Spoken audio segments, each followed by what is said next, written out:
Welcome to Organic Politics. We are at an in-home interview with Ed Zehora, a friend of mine that I've gotten to know through my swimming at the pool, right? At the spa, yeah. Yeah, and I've been thrilled and delighted with my conversations with Ed, who is a chemist, and we have often gone into places of what is the solution to the energy mess, to any kind of mess. Mm-hmm.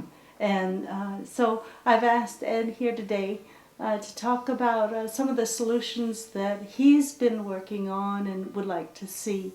Ed, welcome to Organic Politics. Thank you very much. Pleasure to be here.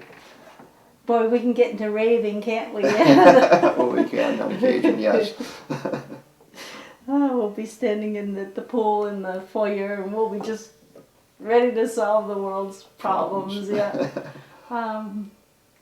What are some of the things that are the most critical that we need to solve for the future in your mind? Well, I think one of the really important things that basically the globe needs to look at, not only the United States, but the global community has to address climate change and global warming, which are, there's some people who maybe say that isn't happening, that can be an opinion, but the overall evidence is so strong. The glaciers are receding, and in fact, if we want to concentrate more on what's happening possibly for Vermont, it would be interesting to see that actually some of the birds are moving into Canada. The birds that like the cooler climate is moving to Canada. And obviously, if the climate keeps warming, the beautiful trees we have here in Vermont are going to have to change. They're going to have to go further north over time, and we'll have palm trees. There'll be palm trees, or there'll be southern type trees that move up to replace them as the climate warms. So those are really critical issues that I think Vermonters need to address for the future. And how fast that's going to occur, we're not really sure. How fast that global warming can progress. Right. Hopefully it's not exponential. But the progress of carbon dioxide since the Industrial Revolution, it's increased on a regular basis. So the air between you and me before the Industrial Revolution was a lot lower in carbon dioxide. We've now reached kind of a critical point of the carbon dioxide level rising to a point where the total global warming is taking place. Right. And so what kind of solutions are possible? We obviously don't want to get rid of half the population. That doesn't make a whole lot of sense. We need to keep the global population where it's at, and in fact the global population is growing, and it's growing exponentially. So there's going to be more of us here. So the question for carbon dioxide is how can we lower it or eliminate it? And an equation that you could use for the amount of carbon dioxide, say the amount of carbon dioxide is related to what we just discussed, the population. So as there's more Indians, more Chinese, more people all over the world, and they're getting richer, they're going to have cars and they're going to want homes, and all those things require energy, and if we keep using fossil fuels, the amount of carbon dioxide is going to grow greater. Mm-hmm, mm-hmm. And we know, that now the population, it took a long time to get to 8 billion, but since it's growing exponentially, to get to 9 billion is going to happen a lot faster, and after 9 billion, 10 billion is going to come even sooner. Yeah, it's because there's more people, they like to have kids, that's normal, natural, so that's going to keep growing, and all those people are going to want to use energy. Yeah. And they're going to need energy. So how do we, that's one part of the equation that we know is growing. Mm-hmm. So if we stay the way we are now, the amount of carbon dioxide, just not doing anything else, is going to be going up based on that. Right. So that's okay. Let's keep the population growing. We're not going to bother that part of it. Another thing that would affect it is the cost of fossil fuels. So if fossil fuels would get lower cost, you would think people would be using them more readily. Now we know the cost will be going up because there's only so much fossil fuel available in terms of coal, oil, natural gas. So if that amount stays approximately where it is now, then the value of that will be going up. So maybe that'll force the amount of carbon dioxide down. But there's one other thing that we can take into consideration in that equation, right? So we have the amount of carbon dioxide is equal to those things. But if we, as anybody knows basic algebra, if we put into the equation the generation of carbon dioxide as 0, then we don't care about the population or how much energy costs. Carbon dioxide will go to 0 because if we don't generate anymore, that'll keep at its current level, and it would start to go back to like pre-industrial revolution days, which would be really cool. That would be great. So how do we achieve that? You know, what's the possibility of that? So where does energy come from? Okay, fossil fuels are, you know, coal, natural gas, oil. We have to burn those things to generate heat. And when we generate heat, primarily, if you want to generate electricity, you would generate steam from those fossil fuels, and then that steam would cause turbines to spin and we get electricity. What other ways do we get electricity for here in Vermont? Actually, Vermont is very energy efficient right now. I think it's like 70% green. You know, we're green. We get it from the Connecticut River, hydroelectric. We have contracts with wind farms in New Hampshire and our own Searsburg, so we have wind, and we also have solar panels. In fact, Brattleboro, I think, is thinking of solar panels. A number of cities in Vermont are considering right now generating electricity from solar panels. So if we're going to generate electricity from what I call the inductive method, which is from either hydroelectricity, from wind, or from steam, from those three processes, we can see that hydroelectric is very green. That came from the sun. The water is that rain created river water. And then if we have wind, which is what I'd like to talk about a little bit later, about what's called the wind amplified rotor platform. That's what I want to get to. So we want to get into there. And, you know, we have the fossil fuels. So if we can get the, you know, renewable energy down with photovoltaics and wind, the cost per kilowatt hour drastically reduced, fossil fuels can't compete. Then they'll have to shut down. So that's the driving force. No, I would want to, on another conversation, maybe take some issue with the total greenness of the hydroelectric, particularly the way it's being conducted from Canada, you know, and the kinds of that they're flooding communities in order to dam up and so forth. But I want to stick to the topic of the wind invention. Okay. That you've been working on, and of course in Vermont we've had a lot of contentiousness around putting wind up in the north. And I originally was like, you know, those are beautiful. You know, they're beautiful and they're good things. And then I began to be won over to the other side, and I didn't like that. We were centralizing again. We were centralizing our utilities into corporate hands instead of decentralizing, because I think that's a huge answer globally, is to decorporatize. In other words, to localize and dissolve the power and control that's in too few hands, and hands that really don't care for the good of all or the planet, apparently. And you've described to me a way to do wind and a way that you've been working on that's thrilling, and I'm so glad you're willing to talk about it today. Okay.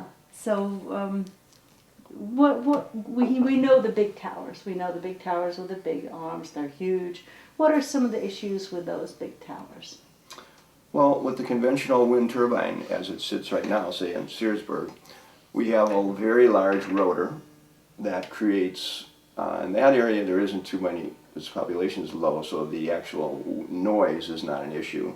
It also creates flicker, so if we want to, you know, that's sunlight that changes and that creates a flicker, and it bothers some people when you have the big rotor. The other issues with putting in a large tower is you have to disrupt the land, because you have to tear down trees to make roads to bring the big blades and the big nacelles up into up the mountain to install them. So that creates a disruption, plus the issue of possibly rearranging the roads to bring in the big turbine that you have to put up. So those are all issues. But the big problem is the cost compared to a wind amplified rotor platform. Okay, well, I wouldn't say it's only just the cost is the only issue, because when you're kind of glossing over some of these issues, that when a big turbine is putting out a constant hum, like that, you know, and if anybody nearby is hearing it, and we haven't done adequate studies, and we do know that it's very disruptive to those who can hear it. It just, because sound itself is a very powerful force that we, you know, sort of act like it doesn't matter, noise pollution doesn't matter, and, you know, or being out of tune doesn't matter when you're singing, you know. But it does. It does matter, and it matters probably more than we've ever used sound as a mechanism of science for moving buildings and stuff. But that being said, also the disruption of the mountaintops. You know, it's been described as mountaintop removal. So we have runoff issues, we have habitat issues. I've seen geese that aren't migrating, maybe because, and there's the wind towers over there, because the wind towers were in that route. We've heard about bats and eagles being killed, and the bats are instrumental to deal with our mosquito issues.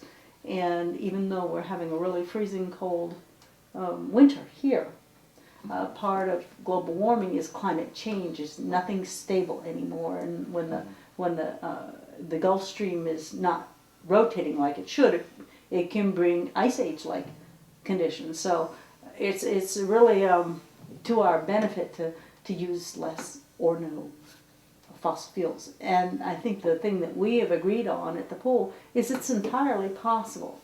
We have the technology to live comfortably without using fossil fuels. So what's the problem here? Why aren't we seeing it? And you have done a lot of work on a particular wind turbine that wouldn't have these issues of, and I'd like to give it and hand it back to you to. Okay, well, what's real interesting is you can look it up. It's called the toroidal structure, is the basic part of the wind amplified rotor platform. You can look that up. Wind amplified rotor platform called warp.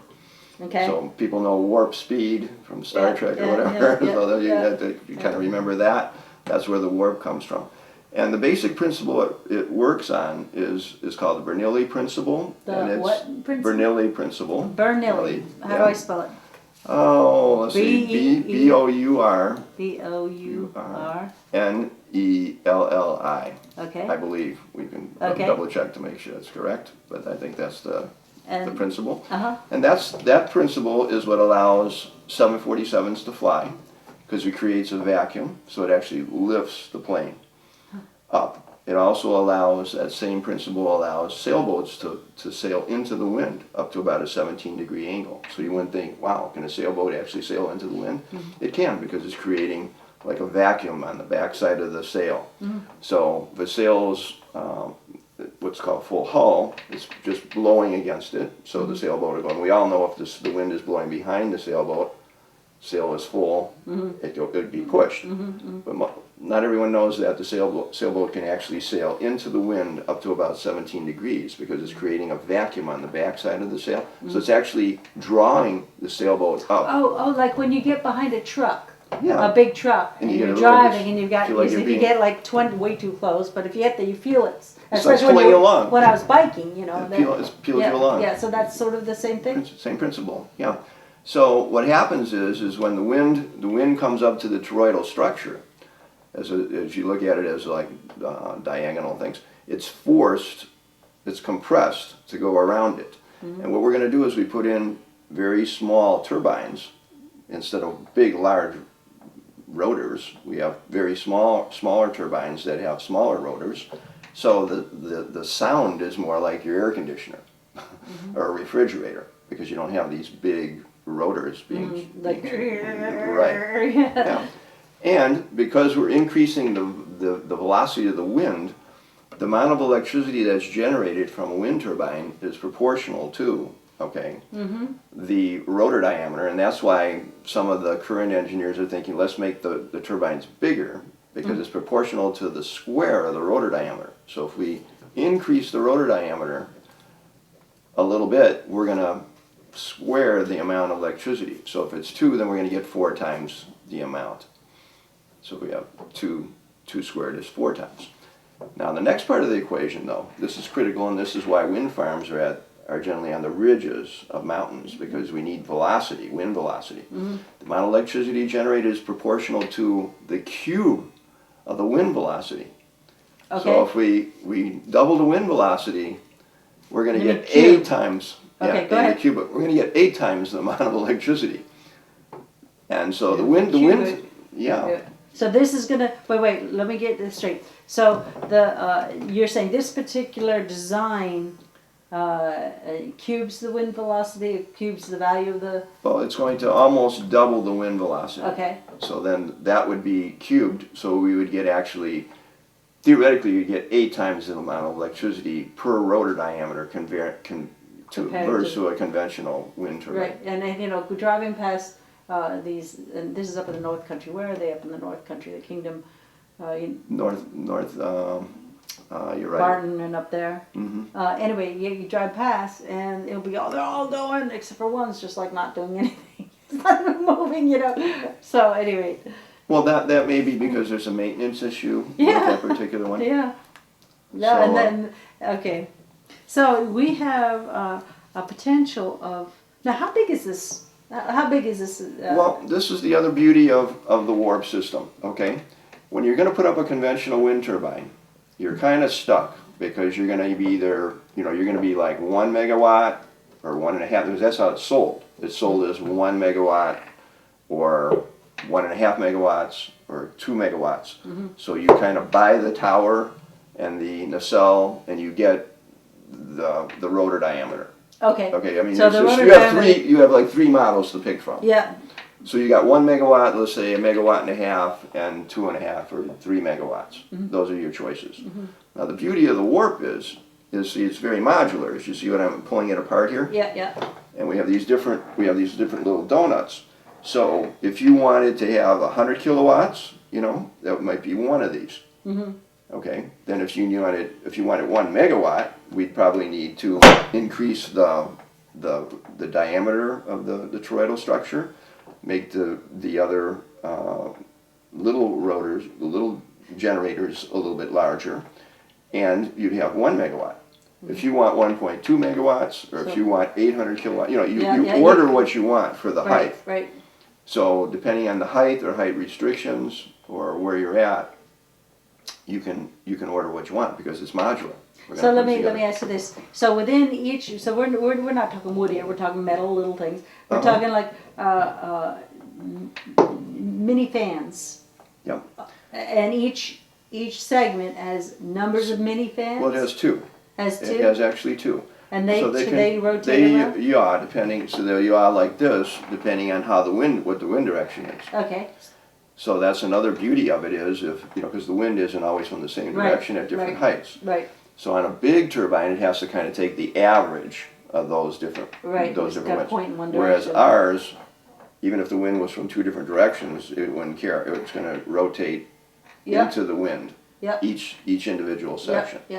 So what we believe is going to happen is, I don't know if you're older, you know about mainframe computers. One big honking mainframe, right? That's what the wind things are now. That's what they are. They're like a mainframe, and this is like the personal computer. So as you get personal computers, it's going to totally displace. You won't be able to afford a mainframe. So are you suggesting that we aren't going to need the ridgetop things? Are these going to be disguised like trees or something like the cell towers, or what do you think? Well, this is actually more like I would consider like a building. It's a structure rather than a pole with a big nacelle on the top of it. Mm-hmm. You have to look at it more like what's a tower, more like a building tower. So you can make it. Well, what we're hoping to do is put photovoltaic cells on the outside of it too. So we get photovoltaic and the wind together. Mm-hmm. So where we've disrupted the mountaintops, is this same deal? Are we gonna go?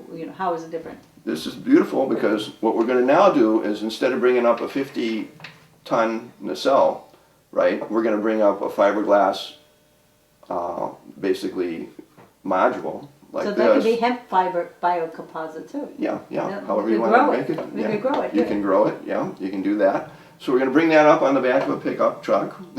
Pickup truck. Yeah. The biggest one down here could be a pickup truck, or Yeah. big. Pickup Well, truck. yeah. Because so- if you want even a Yeah, bigger because one. otherwise, in relation, if we were talking about one of those big windmills, we'd be talking about arms like this. I don't know, maybe like this. I don't know. Yeah, right. You Yeah. need really big rotors Yeah. to accommodate this. Because remember, this is going to create actually 4.5 times the amount of electricity. Because it would theoretically create 8, but there's other factors, scientific factors, frictions, and other things, rental numbers that come into play. So it's actually going to create about 4.5 times the amount of electricity that a big rotor diameter. Okay, would so create.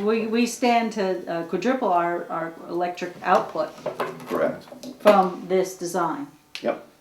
And And we don't need big cranes, okay? Because what we're gonna do is once we put up the central pole or structure that we're gonna use as the base for it, then we can assemble each of these individually. So when this one's assembled, then we put the next one up and assemble it, put the next one up and assemble it. We can keep going up and up and up. We don't need a humongous crane and big earth-moving type of equipment. The other thing you got to remember is people don't realize a traditional wind turbine, it's all been, the ground and everything's been filled in. But in order to hold that big 50-ton nacelle with that pole, you have to disrupt a landmass. I don't know exactly what, but you need a lot of concrete, and a larger landmass has to be disrupted. Then they fill that all in, so you don't see that. It just looks like a poles in the ground. Right. But there's been a major disruption to the mountain Yeah. for you to put those in. Yeah. And then it'll get filled in later. But with ours, you just need basically a logging road. It'll get you up to the top, and then we can assemble it there. Now, as these get bigger, remember, we don't have to have the module all assembled like this. We could have it into 4 pieces, and put those together. Okay. So that even makes it lighter. Yeah. Now, if you have a tool chest and your pickup truck, you're ready to install. So you're talking a beautiful simplicity. Could this design be built and created within Vermont, all by Vermonters? Could very well be, yeah. That would be that's going to be dependent, like too many other things, on the driving force of what happens within the state. What kind of tax benefits are there going to be? What other advantages are going to come to the given company that goes ahead and assemble this. I see this as really a global activity. My partner and I are willing to make some money on it, obviously, but we're going to be real happy to license anybody who wants to use it across the globe, because we're both very concerned about the global warming issue, and we think this is definitely a way to address it. And the other thing is what's the in my mind, what's the basis of war? The war is because we have wars because Economics. I don't have economics. Well, no. Well, it's greed. Addiction. Addiction to fossil fuels, right? No. Addiction to power and control, or fear of equality by a finite few who fuel both sides and are not investing in peace. Okay. That's my view. Yeah. My view is if energy is very low cost and readily available, people are going to get rich naturally, or they can get richer naturally. and they're not going to have to fight over resources. Yeah. So if everyone's generating their own amount of electricity, let me back up one more step. If I give you low-cost electrons in copper wire, that's the lines that come to your house now, you know, electrical lines.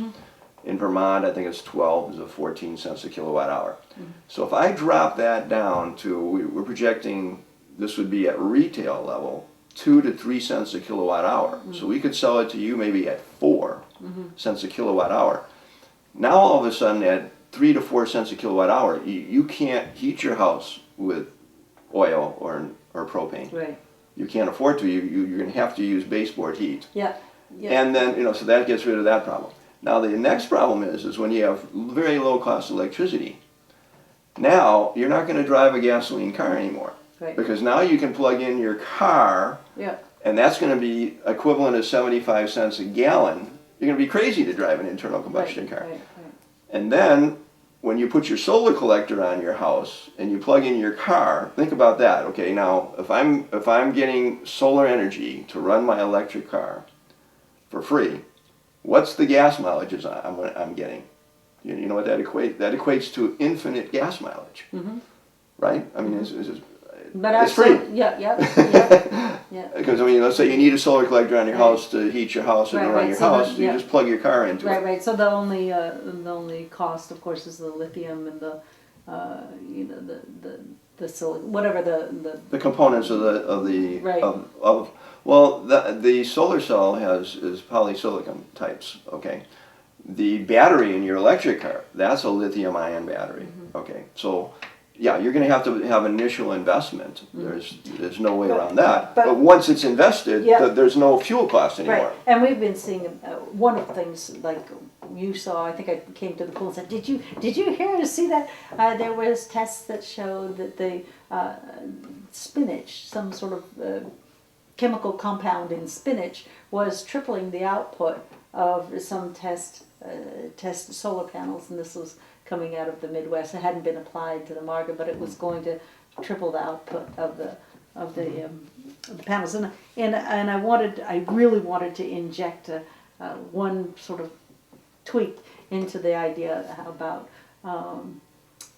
abundance and making a profit. And we're getting to a place where we've got to call people who are making a profit that's harming other people or the planet. We've got to call them out on that and be able to differentiate between what is good profit and what is harmful profit. It's just where we're at as a planet. And one of the elements of well-being is personal freedom. So when you're talking about giving people electricity and the power and the energy and freedom from electric bills, can you describe the kind of scale that this wind tower, what would we call it? Would we call it a wind tower? What would we call it? Well, wind amplified rotor platform. It's a wind generation technology. Okay. It's a transformation of wind. Yeah, it's a warp. So would a warp? Would you have a mini warp on your roof, or would you have a net metered warp on the hillside? What is your vision? Well, the vision right now, from where we're developing this, we have about $1 million in R&D that show that 4.5 times, amount of electricity will be generated versus the rotor. So the R&D work is done. Now, to make the prototype, if I wanted to make one for your house, okay, so I want to make a little one of these, I'm going to have to do a lot of engineering and a lot of work for that, okay? So I would be spending probably another $1.5 million to maybe $2 million for a house model. But I'm only going to get 60 kilowatt hours or something like that, or maybe 100 kilowatt hours out of that particular unit. So rather than invest in that at the moment, we're better off to design a larger model, like about a 1 megawatt one, that will pay for itself back rather quickly. Right. And it's still, because still all that engineering work has to be done. But now it's going to get paid for. Whereas if I make a little house model, I'm not going to get my money back from the one house model very quickly. But it could be scaled up and down. Is what I'm. Yeah, we believe it'll be scaled down. The see, I think the big thing we want to address first of all is to convert the wind farms in the world, make them, actually there's going to be a couple other things that make them more efficient, okay? So if you look at the conventional wind turbine, it's a pie that's, you have a couple of pies, right, that are taking the wind energy out. So you have a pole and a pie. Now look at this, see? This is like a wall. So what we're going to do is we're going to put these next to each other. So instead of taking out pies, we're going to take out all the energy that comes over the ridge. Yeah. So we're anticipating we're going to increase wind farm production by 16 times the amount that's currently out there now. Yeah, when you go to the Hoover Dam, and you stand next to the Hoover Dam, you say, why aren't they catching this? I mean, the energy of the wind coming up against it is just phenomenal. You see that in New York when you come up, or any place when you have walls of buildings, and so I can see what you're describing, what you're after there. So I think the other thing is other parts of the world are ahead of us in terms of wind technology. The actual amount. Europe, there's a lot of wind technology that's available in other parts of the world. The Chinese, the Indians are all looking at this. Different parts of the world, Australians. So globally. And right now there are a lot of wind farms, even in the U.S. Texas leads the show here, and we got California, that have a lot of 7% of California's electricity comes from wind. There's 5,000 wind turbines in Altamont Pass in California, 5,000 wind turbines. So if we increase that by 16 times, the amount of fossil fuel that the Californians would have to use would be drastically reduced. So Ed, we have, I want to make sure that we touch on, this is one of, not the only patent that you've developed in your little bit of your professional life, and you've developed other patents and so forth. So can you share for our viewers, like, he's a chemist, and I never took chemistry, because they never taught me the periodic tables by music, which they ought to have, which I'm proposing we do for our next generation. So you have a patent out on this, and There's actually 2 patents for the basic idea of the wind amplified rotor platform that exists. It's actually the warp. They're actually owned by my partner in business, Al Weisbrecht. And the two of us are getting ready to get into the actual prototype demonstration model that we're talking about. So we're getting the financing for that right at the moment while we're speaking. Once there's a number of things that will allow more patents for this kind of technology, and I anticipate anywhere from 15 to 20 patents involved in the remainder of the technology that has to be developed beyond the toroidal structure principle of generating electricity. So that'll put that technology squarely in our hands in terms of what we can do in terms of licensing and how we're going to allow this technology to be released into the world. And we're going to try and do that as quickly as possible. So what is the bottom line figure that you need to do to finish the engineering and get a prototype that could create a megawatt? Well, we're projecting about $2 million for the prototype. And $1 million has already come from New York State Energy Research and Development Authority. We have a little payback agreement with them, which is very nice. It's only 5% of profits until we pay that back into their pool for other renewable energy research. So they're kind of invested in us. So we're hoping that their next round of financing for prototypes, they would also bless us with $1 million. Now for R&D, they're willing to finance with a grant, finance all the R&D because it's experimental. When you move beyond the experimental to the prototype, they want a 50%. They're looking for a 50% co-funding from some outside partners. So we're looking at venture capital companies to provide that. And so far for the engineering companies that we've needed, we've approached two, one world-class engineering company and one out of New York because we're expecting our financing from New York. And we only approached two engineering companies, and they both have agreed to partner with us already. Nice. We need one more to do a couple of the other engineering activities that we need. We're going to need one more, so we're anticipating that to happen pretty quickly. And if if the venture capital people are like the engineering people, we're going to very carefully pick out one to approach, and hopefully they say yes. So, Joey, how are we going to lose our songbirds? What is the concerns for the wildlife? How will this? I hear you saying that the sound is going to be different, sort of a different white noise. Well, the sound will be in the neighborhood of a refrigerator or an air conditioner for your home. But this is much bigger. So, we don't know, but we do expect it to be lower and different. Oh yeah, it'll be much lower because we're only going to have 8-foot blades, rotor blades, Okay. at the largest. They're going to be smaller ones for smaller units. I see. So the bottom will have So two you units have with two 8-foot. 8-foot blades, rotors. rotors. What's going to keep small birds, or what is going to be the impact on those? Okay, remember what we said, this is a structure. Right. So a traditional wind turbine has a pole Yep. with these big rotors that are rotating. Right. So when a bird is coming, Yep. it it doesn't see it. Just like it can't see it. Whereas as our rotors are all hidden in this structure, so if birds don't hit buildings, well, they they're- do. they may They accidentally. do. But yeah, no, you would if they're big Well, windows. if they're glass, if Yeah, they're big yeah. glass windows, they Yeah. will. Yeah, but birds don't run into your house. They don't run into your the house trees. is your house killed any birds recently? Yeah, well, we have a window over there. And Yeah, one or two birds. Yeah, but I hit. hear you can put like things to let them think it's an owl, or let them know that it's something there. It's Yeah. not sky, as long as it's not reflecting the sky. So having a structure, an actual building, the birds are gonna actually see it.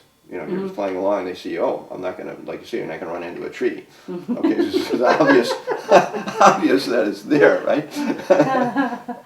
So that part we're very comfortable with. We expect to eliminate bird kill from rotor activity. And those rotors are more like, if you think of like a small airplane, not a jet engine, but a small turbine engine. Yep. I believe we've done some studies. They haven't actually killed birds. Birds, for whatever reason, either see them because they're so small. There's not a chance to, they actually have a profile. As such. But when you get a really big rotor, there's too much empty space. Right. The bird thinks, oh, well, that doesn't look too bad. Right. I've heard that happen with trains with dogs, that dogs can't see trains for some reason. And in fact, one of our neighbors was walking her dogs in an area that goes across the train tracks, and in one day, she lost 3 dogs to the train, just because they don't see the train. So, that is a problem. That things look different to an animal, or So that's I think the big advantage is, of course, right now in Altamont Pass in California, about 75 American eagles a year are being killed. Oh. It's unbelievable, and it's the environmental people, they obviously like the wind turbine, but they don't like that, so they've come to an agreement with the energy company. They allow so many bird kills. Yeah. Well, they actually got sued because the really old wind turbines killed more birds the way they were designed. So they actually forced them to put in new wind turbines there in Altamont Pass. But I would prefer that they put in the works, because then we'd eliminate killing the American eagle. What about the other turbines that go like this? They've got a lot of, and I've seen one that was in the earthships. I was researching earthships. These dwellings that are bermed into the earth and using found objects, and very, very interesting work that's going on around the world, but centered in New Mexico, about making each home self-sufficient. And what they had done was put one of these, it looks like comes on the top of one of those air conditioners or something. And I guess the lift was so bad, so much, and it wasn't like a big tower. It wasn't like it's just this that lifted right off their building, and they couldn't keep it grounded. Provided. So that tells me, gee, why don't we see that technology? And I understand that this is a perpendicular. The little fans are perpendicular to the ground. But what about the ones that are? What do they call it? They call it. There's a certain way to call it. Yeah, I'll think of it in a minute. It doesn't come to me. Yeah. But they're very similar. They're going to operate very similar to the rotor types, okay? Because they're not increasing the wind velocity. So they're taking the wind velocity that comes by, all right, and they're taking the energy out of it. Yeah, but So this is actually increasing. The key, remember in the equation we talked about the energy is proportional to the diameter squared. And I want to tell So everybody at home, this is such a delight to talk with Ed, because here, being a professor and being I get to talk with them at the pool and in the hot tub, and I get these like impromptu lessons where it's all applied. It's all applied to reality, and I think that's what we are lacking in our school system, in our high schools. And in fact, that's a whole different topic. Education. And, and is there any part of this discussion that we have yet to vet? I think we've covered a good part of the advantage of the warp and what it'll do. The thing that's interesting is because you asked me before, what other technologies I've been involved with over a time, and that could be a long story and a long conversation. But what I found when there's transitional technologies, these are earth shaping and changing technologies, such as fiber optics that I've been involved with, going from copper wires to light in terms of telecommunication, or going from your headlamp on your car from circular glass to plastic. Or going to personal computers. I haven't been involved with that so much, but I mean, when you saw the personal computer totally disrupted the mainframe.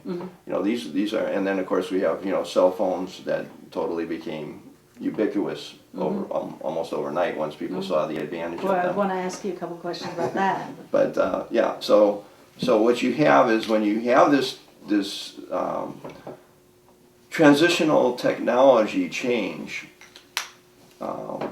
Auto cars replaced horses, those type of things. When you have that happen, there's a couple of different things that come into play, and I've seen both, major changes very easily, and where there's a lot of resistance, and it doesn't happen immediately, for a number of different reasons.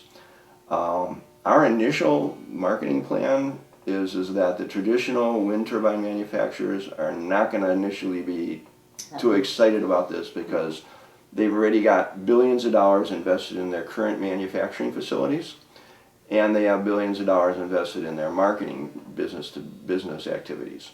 So those are going to be hard to disrupt, but I think once you see the production from this, you're not going to be able to, if people want to hang on to it, they're going to be it's going to get disrupted. And I think we'll use the model, our business model will be very similar to Tesla. The electric car. I don't know if you're familiar with it or not. I've been following Tesla all my life. Okay, yeah. But Elon Musk actually has invited General Motors to come over. He's so confident that they're so incompetent.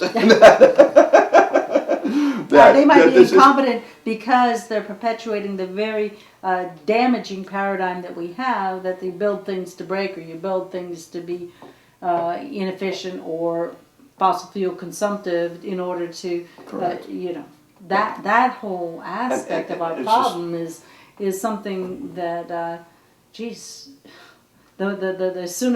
the sooner we reject anything that we are personally doing that encourages that. I mean, we're talking about divesting from fossil fuels in statewide, and the state is talking about doing it. We'll be the first state to do it. It won't put a dent into the fossil fuel industry, except for it will put a dent into their reputation. It might start a ball rolling the same way that tobacco. I guess we were the first state to divest from tobacco.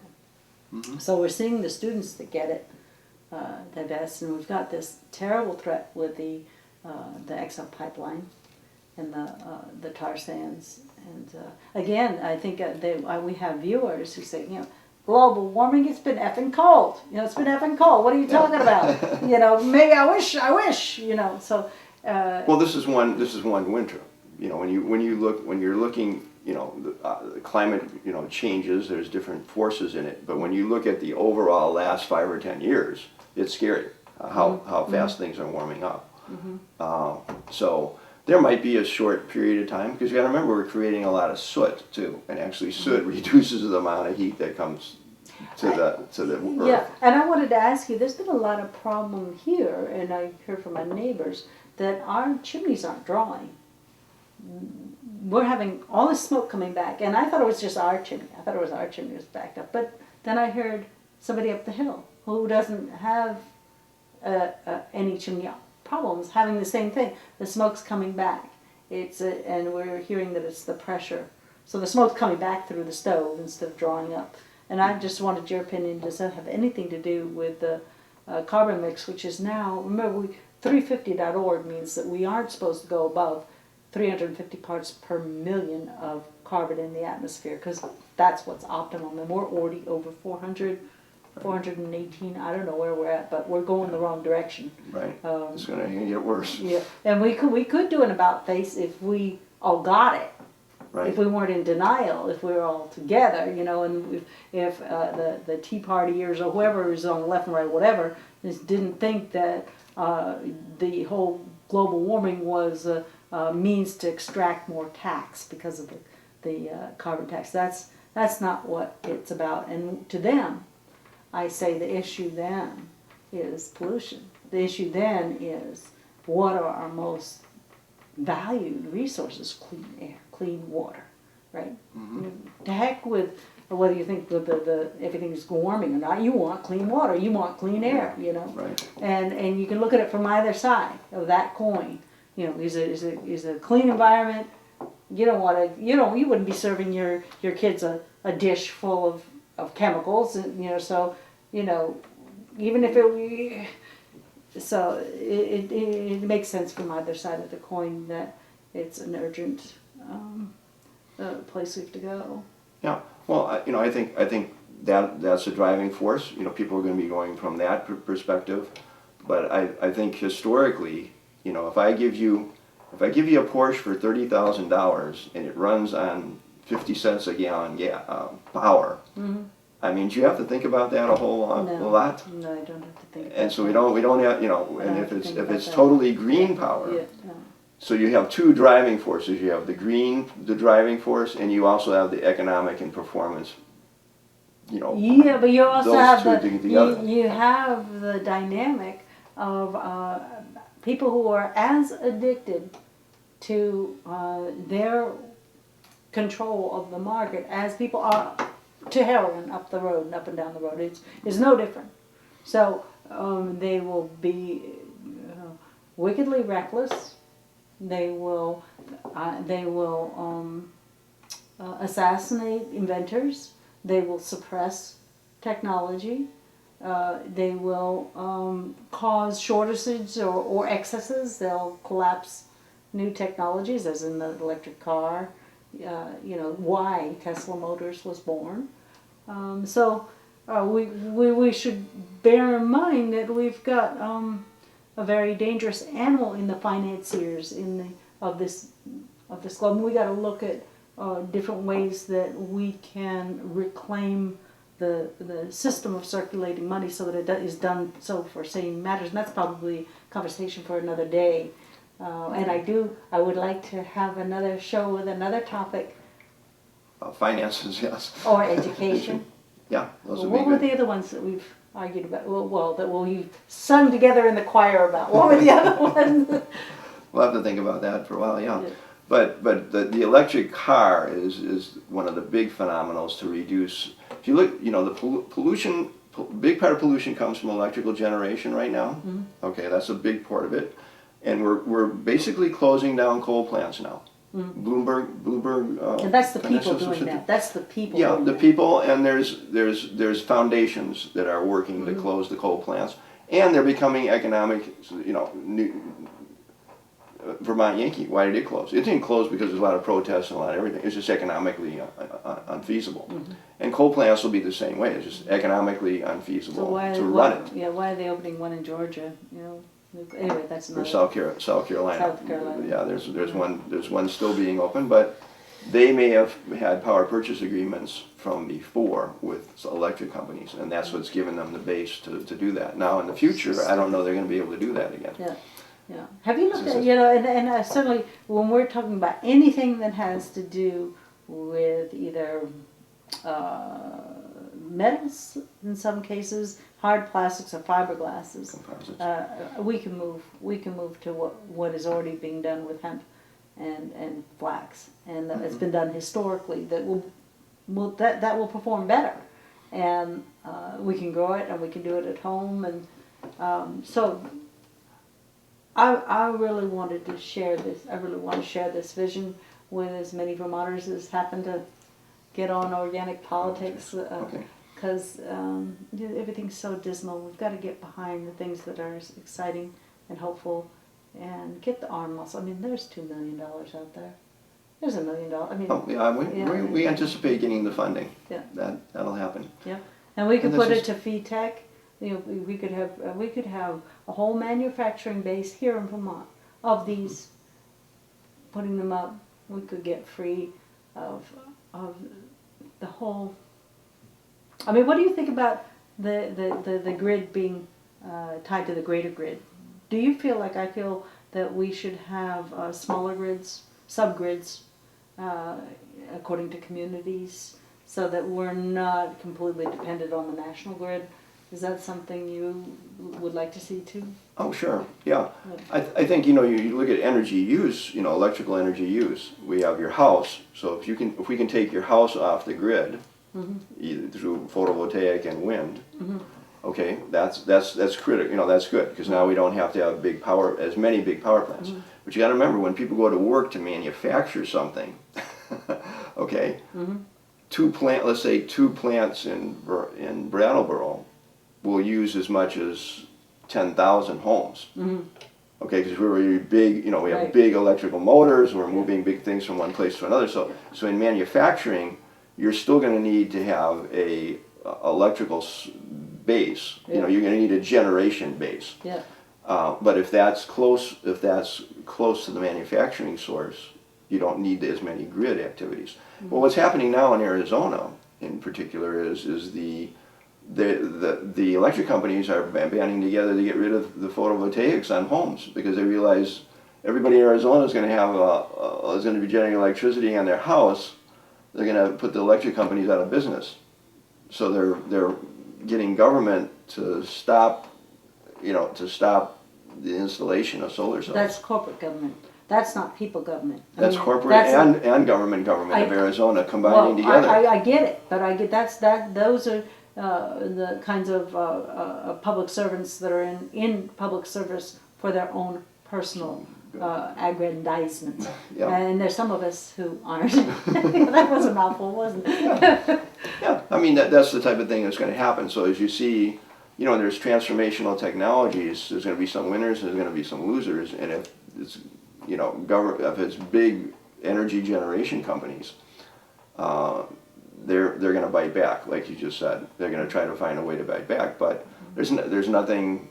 There's a certain amount of things they can't do too much about individuals installing their own generation on their home. Yeah. Well, I think we have a new generation of people getting into politics, inclusive of people like Elizabeth Warren and even Rand Paul and Ron Paul. People who really at their heart want to see more personal freedom, individual freedom, and they believe that trusting the people and decentralizing, making smaller, is going to be for the betterment of our welfare. So I think we're seeing some people who aren't addicted to wealth, who aren't going in there. Some people, and we'll see more and more.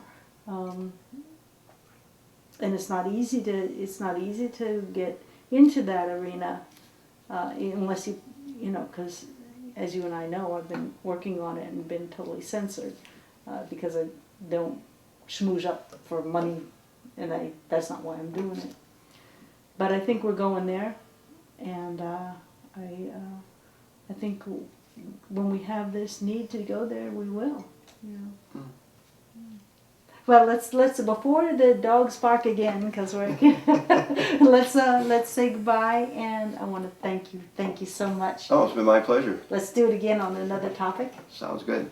So this is Organic Politics, coming to you from Putney with Ed Zehora, and take care and thank you for joining us.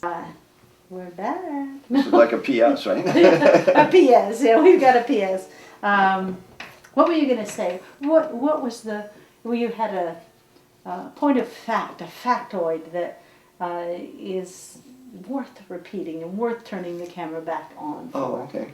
Well, one of the things I was thinking about, and I didn't express exactly, is the very positive aspect of renewable energy. There's enough wind energy alone in the United States to replace all the fossil fuels. That's for heating, your internal combustion engine, and industrial use, etc. There's enough wind power. There's probably 4 to 10 times the amount of wind power alone. Now, if you consider the sun power, photovoltaic power that's available, that's another 4 or 5 or 10 times the amount of fossil fuel. So it's a very positive future for renewable energy in terms of the source, which is the sun. It's not going away anytime soon, and it's free. The sun isn't. The other thing I always mention is how much did wind cost when the Mayflower was coming over? 0, right? How much does wind power cost us now? 0. And how much are we going to get charged for it 10 years from now? 0. So very positive. And the same thing for the sun. The sun isn't charging us any more next year than it did this year. So when you look at if you're going to supply your energy needs from renewable energy, the cost is not going up. Yeah, and I have to prompt you to include hemp in renewable energy. Sure. It doesn't seem like renewable energy, but for every acre that we're growing, we're oxygenating. We are getting 4 times the amount of biomass to make the plastics, to make the wind blades, to make the cars, to make the tables, to make the buckets, to make the, so on and so forth. And